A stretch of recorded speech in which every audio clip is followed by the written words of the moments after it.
Good morning students. 11वीं class की maths में 28वीं वीडियो हमारी चल रही है। तो जैसा आपने पिछला वीडियो जब देखा था 27वां और 26वां, उसमें हमने कुछ अवकलन के बारे में बात की थी और अवकलन के बेसिक फंडामेंटल रूल्स मैंने आपको बता दिए थे, कुछ फार्मूले भी बता दिए थे। तो उसी आधार पे हम आज थोड़ी प्रैक्टिस करेंगे वे जो नियम आपको बताए थे उन्हीं के बारे में, है ना। तो जैसे हम ले लेते हैं क्वेश्चन ये वाला। अब देखिए, आज मैं आपको केवल क्वेश्चंस करा रहा हूँ और बिल्कुल आराम से इन चीज़ों को करिए, क्योंकि ये चीज़ें पहली बार आपके सामने आ रही हैं। और ये बात भी मैंने कहा था कि वेस्टेज टॉपिक नहीं है ये। इस टॉपिक को लेने के पीछे एक रीज़न यही रहा था कि टाइम का सदुपयोग भी हो जाए और जब तक स्कूल नहीं खुल रहे हैं तब तक हमारे पास कोई ऐसा मैटर तैयार हो जाए जो आगे के लिए भी काम करे। हो सकता है जैसे बाई चांस अगर कोई प्रॉब्लम हो भी गई, स्कूल नहीं भी खुले आप लोगों के, तो भी ये चीज़ वेस्ट नहीं जाएगी, ये कहीं ना कहीं आपको ज़रूर काम आ जाएगी और ख़ासतौर से 12th क्लास में तो विशेषकर काम आ जाएगी। तो देखिए, जैसे पहला क्वेश्चन है कि x-2 और x-3, ये बोला गया कि इनका x के सापेक्ष अवकलन करिए, x-2 और x-3 ये दे दिया। और जब भी कोई फलन है उसको आप y के बराबर ले लें, ऑटोमेटिक, है ना, अपने आप y के बराबर ले लें। अगर वो y के बराबर नहीं भी दिया जा रहा तो भी आपको y के बराबर लेना है। फिलहाल इस कंडीशन में अभी हम नॉर्मल काम कर रहे हैं बिल्कुल, इसलिए हमें ये y के बराबर लेना है। अब आपसे कहा गया कि भाई इसका अवकलन करिए। अब इसको अवकलन करने के दो तरीके हैं, है ना, जो बेसिक फंडामेंटल रूल मैंने बताया था। अब थोड़ा सा आपको माइंड का यहाँ पे यूज़ करना पड़ेगा, थोड़ी सी एक्सरसाइज करनी पड़ेगी। दो तरीके क्या हैं?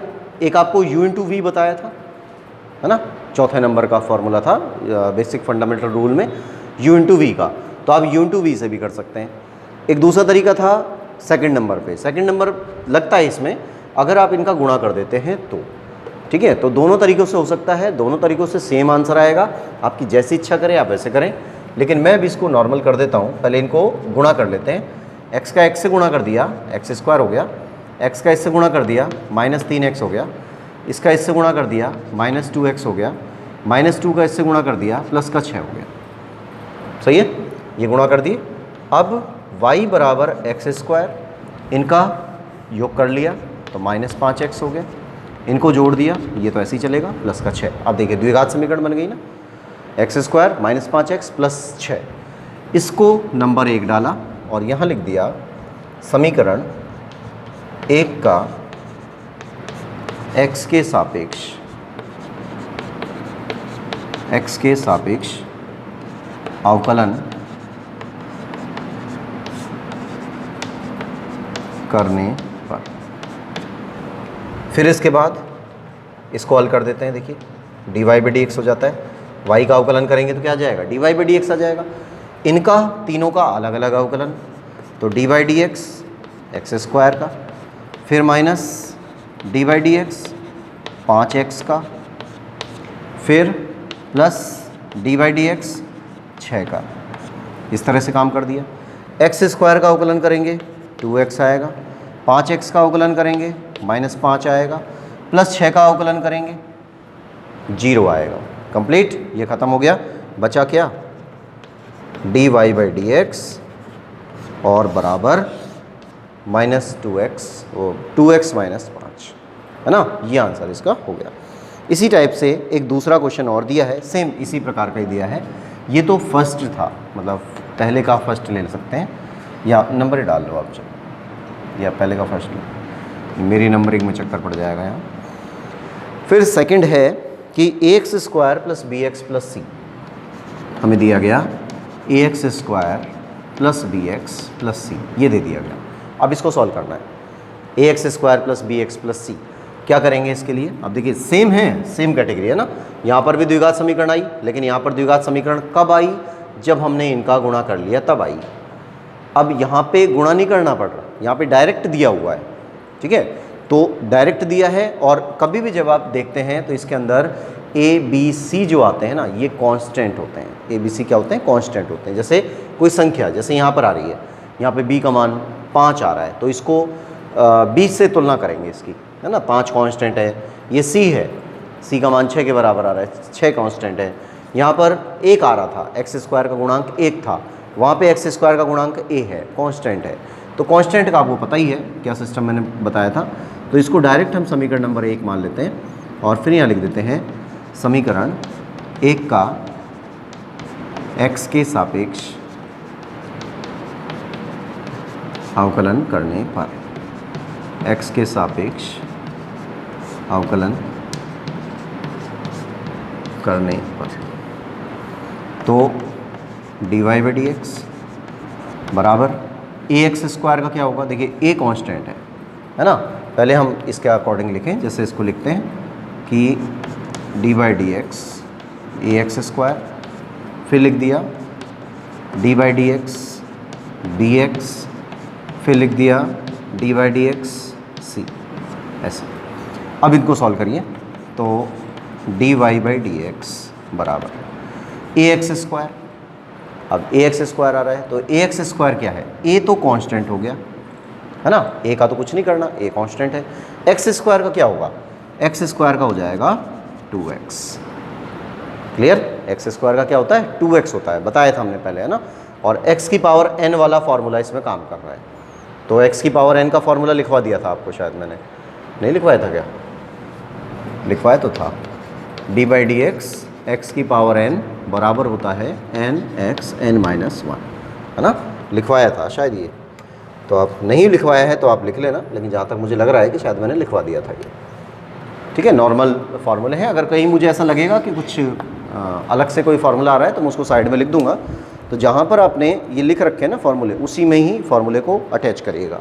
नए नए फार्मूले जो भी आएंगे उनको उसी में लिखना है, तो एक कंप्लीट लिस्ट हमारे पास बन जाएगी फार्मूले की। तो एक्स स्क्वायर का 2x हो गया, फिर b कांस्टेंट है, b को छोड़ दिया, x का करेंगे, x का x के सापेक्ष करेंगे तो 1 आएगा, ख़त्म। ये भी x की पावर n से ही हो रहा है ना, करके देखिएगा इसको। और c है, c कांस्टेंट है, और कांस्टेंट का नियम नंबर 1 बताया था आपको कि अगर कांस्टेंट होता है और अकेला कांस्टेंट आता है तो उसका आंसर 0 होता है। जैसे यहाँ पे 6 था, 6 का आंसर 0 हो गया है ना, देखो यहाँ पे कुछ भी नहीं आया, 0 ही आया। और सेम इसी प्रकार से यहाँ पर c आ रहा है, तो c भी कांस्टेंट है, तो इसका आंसर भी क्या होगा, 0 होगा। इनको हल कर दिया तो ये आंसर आ जाता है dy बाई डी एक्स बराबर 2ax प्लस b। ठीक है, और ये आंसर हमारा कंप्लीट। देख लीजिए इनको ढंग से और तरीके से काम करना है। इसके बाद नेक्स्ट पे आइए, अगला क्वेश्चन है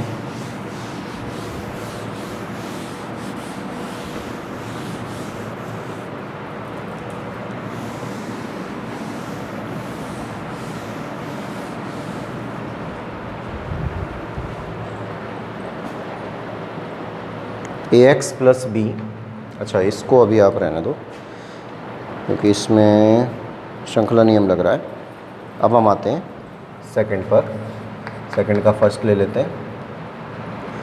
रूट एक्स ये दिया हुआ है, केवल रूट एक्स, तो y बराबर रूट एक्स ये दे दिया। अब रूट एक्स का अवकलन है ना, तो वही x की पावर n वाला फार्मूला लग रहा है। कैसे लग रहा है देखिए, इसको हम लिख सकते हैं x की पावर 1/2। रूट एक्स है, रूट का मतलब क्या होता है, 1/2 पावर होती है, तो 1/2 पावर हो गई। इसके बाद में जब हम इसमें फार्मूला लगाते हैं तो इसको नंबर 1 डाल दिया और यहाँ लिख दिया समीकरण 1 का x के सापेक्ष अवकलन करने पर, x के सापेक्ष अवकलन करेंगे तो क्या आ जाएगा, dy बाई डी एक्स बराबर x, ये पहले ऐसे लिख दो आप, dy by D x x की पावर 1/2। अब ये जो x की पावर 1/2 है, ये देखिए अभी फार्मूला जो यहाँ लिखा था कि dy by D x x की पावर n बराबर होता है n इंटू एक्स की पावर n-1, ये मान रखिए। तो जो n है ना, n की जगह पर क्या चल रहा है, 1/2 चल रहा है n की जगह पर। ठीक है, n का मतलब कोई कांस्टेंट संख्या, तो कोई कांस्टेंट संख्या है वो 1/2 है। इस 1/2 को यहाँ सॉल्व करिए इसके अकॉर्डिंग। तो पहले क्या आया, n बाहर आया, मतलब 1/2 बाहर आया, फिर x लिख दिया, x आ गया, फिर n-1 कर दिया तो 1/2 -1। ठीक है, अब 1/2 हो गया, यहाँ से x की पावर -1/2 हो गया, आधे में से 1 गया तो 1/2 माइनस का बच गया। अब ये जो माइनस का 1/2 है इसको पॉजिटिव बनाना है, माइनस आ रही है ना पावर, माइनस पावर को अगर आपको पॉजिटिव बनाना है तो उस पावर को नीचे ले जाते हैं, तो इसको हम ऐसे लिख सकते हैं 1/2 की पावर 1/2 इंटू एक्स की पावर 1/2, ऐसा कर सकते हैं ना। अब ये जो 1/2 है ये देखने में थोड़ा सा अजीब लग रहा है, तो इसको हम ये लिख लेते हैं रूट एक्स। सही है भाई, रूट एक्स को ही तो 1/2 लिखा था, अब वापस लिख दिया 1/2 को रूट एक्स लिख दिया। तो एक चीज़ अब ये ध्यान रखिएगा कि हमने किसका मान निकाला है, हमने निकाला है रूट एक्स का। अभी तो एक तरह से इसको फार्मूला मान लो आप, ये जो आंसर हमने निकाला है ना ये एक तरह से फार्मूला है, क्योंकि आगे जब हम कोई बड़ा क्वेश्चन करेंगे, कोई भी सवाल हमने किया और उसमें कहीं पर अगर रूट एक्स आ गया, रूट एक्स का अवकलन, तो उस रूट एक्स का अवकलन आप डायरेक्ट रखेंगे 1/2 रूट एक्स। ठीक है, ये थोड़ा सा मैंने अभी पहले आपको इसलिए बता दिया है क्योंकि इसे फॉर्मूले की जगह पर लिख लेना, ये कहीं ना कहीं बीच में ज़रूर काम आता है बड़े सवालों में। जब बड़े सवालों में कहीं ये काम आता है तो हम इसको इस तरह से सॉल्व नहीं करते जैसे मैंने किया है। ये तो हमारा बेसिक कॉन्सेप्ट था, उसके आधार पे हमने सॉल्व कर दिया, लेकिन जब हम कोई सवाल के बीच में इसको यूज़ करते हैं तो हम इसका डायरेक्ट यूज़ करते हैं कि रूट एक्स का अवकलन क्या होता है 1/2 रूट एक्स, ऐसे बोलते हैं इसको, है ना, याद कर लेना इसको आप, रूट एक्स का अवकलन 1/2 रूट एक्स। ठीक है, इसी तरीके से जैसे कोई और ले लेते हैं, मान लीजिए सेकंड में हमने ले लिया कि एक्स रूट एक्स, ऐसे भी तो आ सकता है एक्स रूट एक्स। अब एक्स रूट एक्स को देख के हमारे दिमाग में एक बात ये आती है, जैसे इसको वाई के बराबर ले लिया, तो हम एक काम तो ये भी कर सकते हैं कि इसको आप u इंटू वी से हल कर दें। ऐसा भी हो सकता है कि u इंटू वी से हल कर दें, कर सकते हैं ना, बिल्कुल बिल्कुल कर सकते हैं, कोई प्रॉब्लम नहीं है। जब u इंटू वी से इसको हल किया तो भी वही आंसर आएगा, और अगर हम इसको थोड़ा सा शॉर्ट कर लें इसके अकॉर्डिंग तो भी वही आंसर आएगा।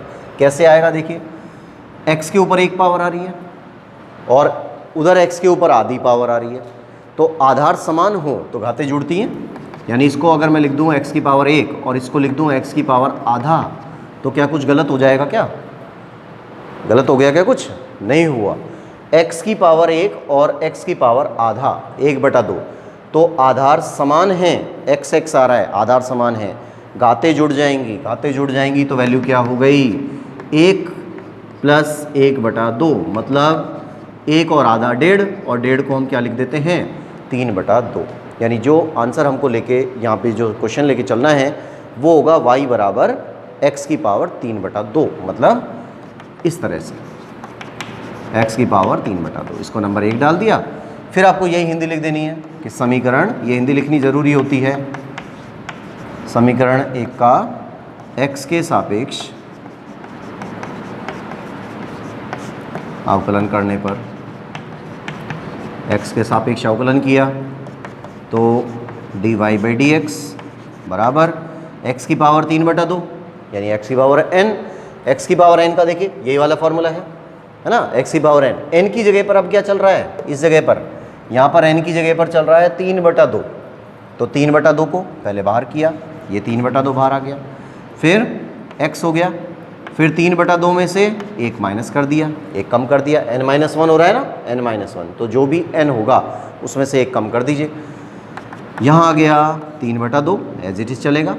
x की पावर 3/2, 3/2 मतलब 1.5, 1.5 में से 1 कम करिए, 1.5 में से 1 कम करेंगे तो क्या आएगा आधा, 1.5 में से 1 हट गया, 1.5 में से 1 हट गया तो आधा ही तो बचा, तो 1/2 आ गया। इस 1/2 को ऐसे लिख सकते हैं 3/2 रूट x, ये इसका आंसर होगा। ठीक है, तो इस तरह से ये पावर्स वाले जो होते हैं वो x की पावर n से होते हैं, और इस तरह से हमको ये कंप्लीट करना है। फिर नेक्स्ट पे आइए,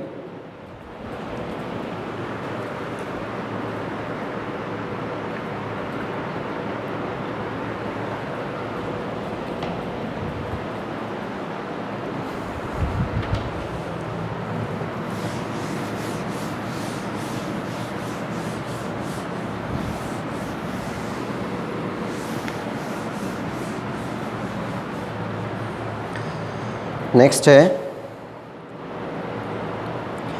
अब ये u/v के हैं, तो पहले हम इसको कर लेते हैं u × v वाले। जैसे ये कितने हो गए, 2 हो गए, 3। मान लीजिए कोई क्वेश्चन आपको दिया गया x × e की पावर x, ये दे दिया है ना, एक क्वेश्चन हमने ले लिया x इंटू ई की पावर x। तो क्या अवकलन होगा इसका, इसको नंबर 1 डाल दिया, फिर लिख दिया समीकरण 1 का x के सापेक्ष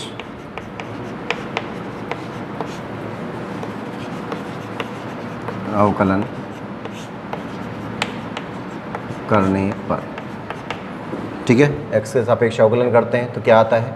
अब देखिए ये सिंपल है बिल्कुल, क्योंकि ये u इंटू वी बन रहा है ना, u इंटू वी मतलब दो फलनों का गुणा बन रहा है, तो नियम नंबर 4 बन रहा है। तो दो फलनों का गुणा के हिसाब से ये बन जाता है, x को छोड़ दिया, टी बाई डी एक्स का अवकलन कर दिया, फिर प्लस ई की पावर x को छोड़ दिया, D by D x x का अवकलन कर दिया। तो यहाँ पर क्या बनता है, x को छोड़ा हमने, e की पावर x का अवकलन e की पावर x प्लस e की पावर x आ रहा है, और x का x के सापेक्ष अवकलन क्या होता है, 1 होता है, 1 कर दिया, तो 1 गुणा हो गया, बाकी लिखने की ज़रूरत नहीं होती है इसको। अब इन दोनों में से कुछ कॉमन निकाल लिया, जैसे e की पावर x आ गया तो x प्लस 1 ये कॉमन आ गया, बस ये आंसर हो गया, है ना, ये आंसर हुआ इसका। इसी तरीके से इसी का एक क्वेश्चन है एक्स स्क्वायर ई की पावर x, सेम इसी प्रकार का, जैसे ये थर्ड का फर्स्ट है और अब हम ले रहे हैं थर्ड का सेकंड, तो y बराबर एक्स स्क्वायर इंटू ई की पावर x। अब देखिए इसको नंबर 1 डाला और समीकरण 1 का x के सापेक्ष अवकलन कर दिया, x के सापेक्ष अवकलन किया तो वैल्यू क्या आती है, D Y by D X बराबर, वही नियम नंबर 4 बन रहा है, u इंटू वी का नियम बन रहा है, दोनों फलनों का गुणा हो रहा है, पहले वाले पद को छोड़ दिया, दूसरे वाले का अवकलन करेंगे, फिर प्लस दूसरे वाले को छोड़ दिया और पहले वाले का अवकलन करेंगे। इनको सॉल्व कर दिया तो एक्स स्क्वायर ई की पावर x का ई की पावर x प्लस ई की पावर x को छोड़ दिया, एक्स स्क्वायर का 2x कई बार आ चुका है तो बार बार मुझे बताने की ज़रूरत नहीं है उस चीज़ को। अब कॉमन निकालिए, कॉमन क्या क्या आ रहा है, देखिए x आ रहा है, इसमें भी है, इसमें भी है, e की पावर x भी है, तो यहाँ से बच गया x, है ना, यहाँ से बच गया 2, ये आ गया बाहर, ये आ गया, तो बचा क्या, 2 बचा, ये आंसर हो गया कंप्लीट। इस तरह से आपको ये कंप्लीट करने हैं और ये अवकलन हमारा चल रहा है फ़िलहाल। तो इन कंडीशंस को बहुत हल्के लेवल पे लेके अभी हम चल रहे हैं और धीरे धीरे करके इनको इनको हम लास्ट में बड़ी कंडीशंस पर पहुंचा देंगे, ठीक है। तो अभी फ़िलहाल आप इन्हीं की प्रैक्टिस करिए, फिर नेक्स्ट वीडियो में आगे करते हैं।